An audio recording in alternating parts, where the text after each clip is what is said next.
Hello friends, welcome back to mass English grammar series में मित्रों आज हम बात करने वाले हैं रिफ्लेक्सिव और एम्फेटिक प्रोनाउंस के बारे में। रिफ्लेक्सिव और एम्फेटिक प्रोनाउंस क्या होती है, चलिए समझते हैं।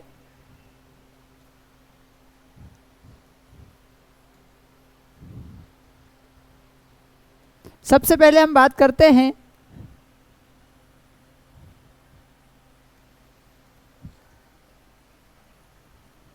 एम्फेटिक प्रोनाउन के बारे में। प्रोनाउन शब्द के बारे में हमने पहले ही व्याख्या कर दी है कि प्रोनाउन ऐसे वर्ड्स होते हैं जो किसी के नाम की जगह पर यूज किए जाते हैं। जैसे कि Ram is my friend, Ram मेरा दोस्त है। वह हमेशा हेल्प्स मी, वह हमेशा मेरी मदद करता है। तो राम मेरा दोस्त है, राम की जगह पर फिर मैंने लिखा कि वह हमेशा मेरी मदद करता है। तो नाम के रिपीटेशन को रोकने के लिए या नाम की जगह पर जिन वर्ड्स का यूज़ किया जाएगा वे सारे वर्ड्स प्रोनाउन कहलाते हैं। अब बात ये होती है कि दूसरे प्रोनाउन से तो हमने डिस्कशन कर लिए हैं, अब हम बात कर रहे हैं एम्फेटिक प्रोनाउन के बारे में। एम्फेटिक नाम से ही क्लियर होता है कि एम्फेटिक मतलब जिससे एम्फेसिस किया जाए, जिससे जोर दिया जाए। जब काम करने वाला जो डूअर होता है वो अपने आप को हाईलाइट करने की कोशिश करता है या फिर अपने आप पर एम्फेसिस करता है कि मैंने खुद ने ये काम किया है, तो ऐसी स्थिति में हम एम्फेटिक प्रोनाउंस का यूज़ करते हैं। जैसे हम कहते हैं कि आई myself did this work, इसका मतलब होता है कि मैंने खुद ने यह कार्य किया, मैंने खुद ने यह कार्य किया। तो यहाँ पर जो माई सेल्फ यूज़ किया जा रहा है वह किया जाएगा, वह कहलाएगा एम्फेटिक। क्यों एम्फेटिक कहेगा? क्योंकि ये आई तो यहाँ पर है सब्जेक्ट, भाई मैंने कार्य किया, लेकिन मैं अपने आप पर एम्फेसिस कर रहा हूँ कि भैया मैंने स्वयं ने यह कार्य किया। तो जो वर्ड स्वयं यूज़ किया जा रहा है, माई सेल्फ यूज़ किया जा रहा है, यह इस सेंटेंस में एम्फेटिक प्रोनाउन है। ठीक इसी तरीके से हम बात करते हैं कि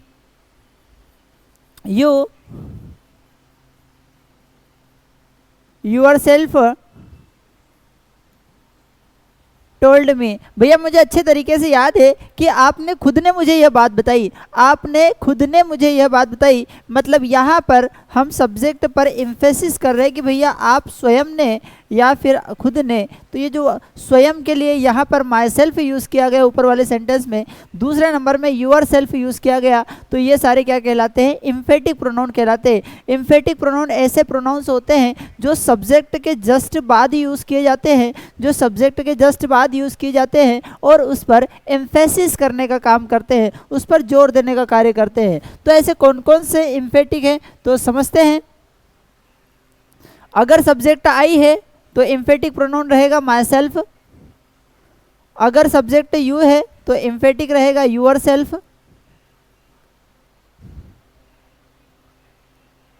अगर सब्जेक्ट ही है तो एम्फेटिक रहेगा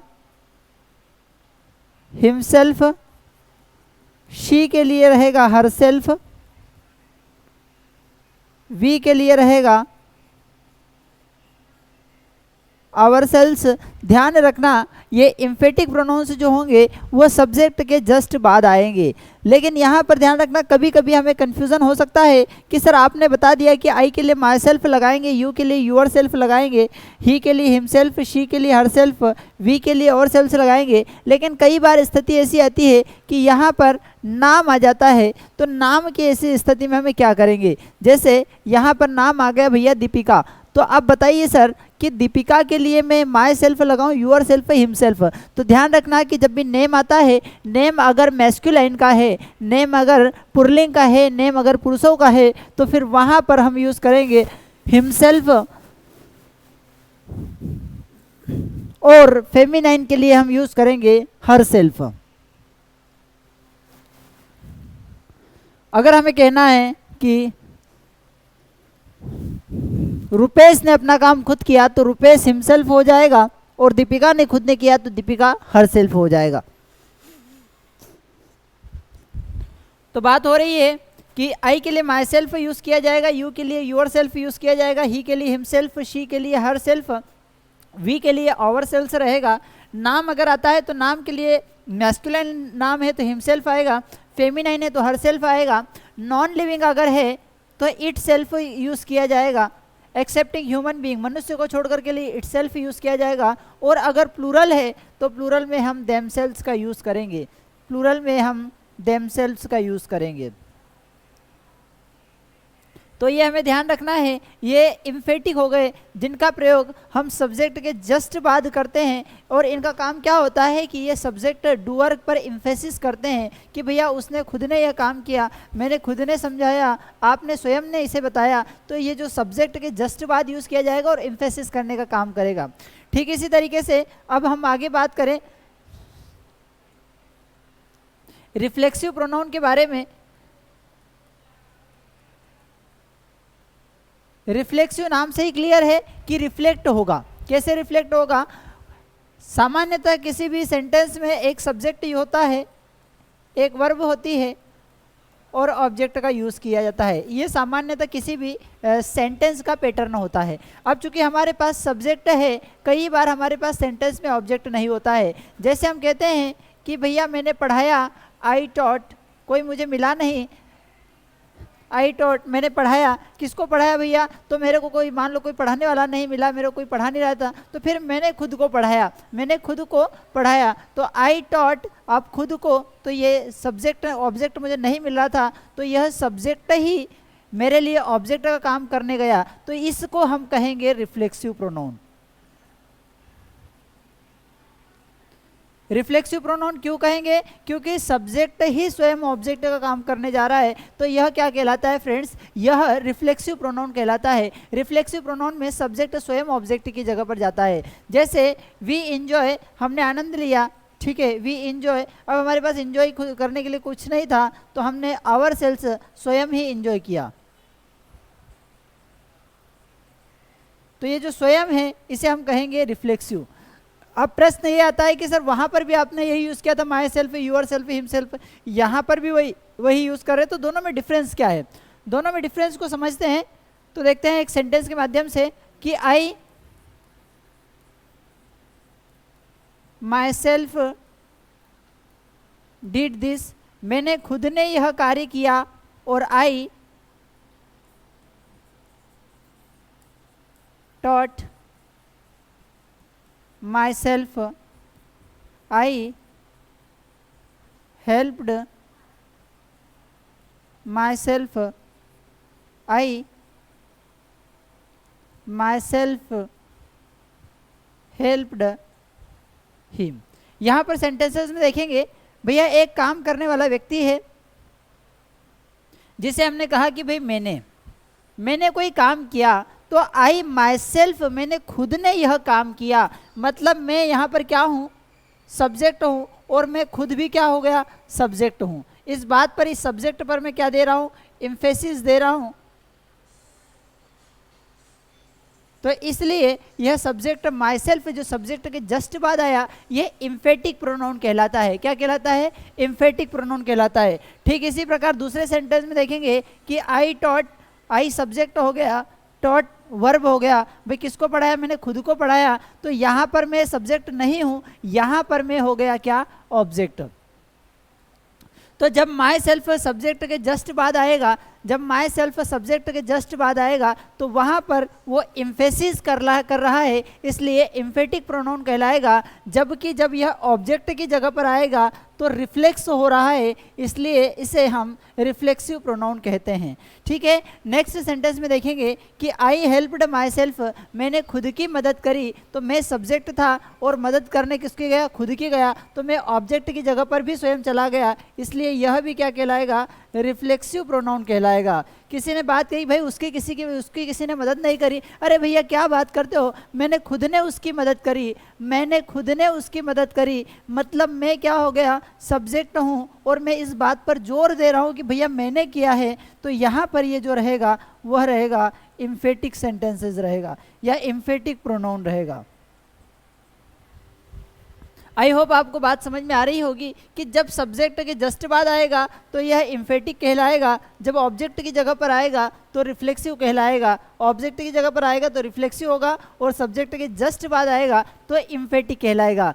सेंटेंस में इम्फेटिक और रिफ्लेक्सिव के समान होते, देखने में आपको लगभग समान लगेंगे, लेकिन इनकी पोजीशन निर्धारित करती है कि यह रिफ्लेक्टिव है या फिर इम्फेटिक है। आई होप आपको ये जानकारी समझ में आई होगी। चलिए समझते हैं, इससे संबंधित कुछ रूल्स को देख लेते हैं। पहला है कि इंजॉय,